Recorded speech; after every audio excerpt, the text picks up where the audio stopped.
Okay, for the Dean naman, Mara is the biological mother unexpectedly returning.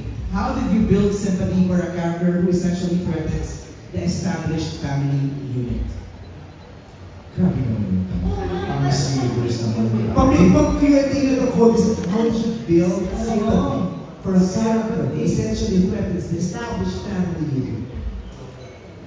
What kind of performance? All cast and directors have. Hindi, I guess, What guided you? parang basta sa dulo. Kasi di ba kanina nagkawentuhan tayo on how you form your characters, di ba? So, meron po sa akin kanina dito, you ask friends? Ay, oo, ang dami kong tinanong ng mga friends ko na, I guess mga kaedad ko na naging nanay ng maaga edad. And, kasi, I think sa kanila, you know, to be a mother at that age, while you're still growing. And ako kasi, 30 na, pero I feel like I'm not that growing up. Lalo na nung mga 20s ko, ang dami ko akong discover sa sarili ko. Na feeling ko, if katulad nila naging nanay din ako, I don't think matututunan ko yun sa sarili ko. Kasi yung mom ko din, na nanganak siya sa akin, nung 21 siya. So parang ngayon, ini-imagine ko kung ano yung pinagdaanan niya, yung 20s din siya. And hindi talaga naging madali yun. I mean, for her to actually give up, you know, a lot for you.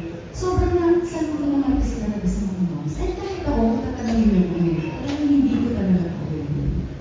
Diba? So for someone na, alam mo yun, give up yung career, or give up naman role to take care of their kids, to take care of the child, sobrang ang laking responsibility.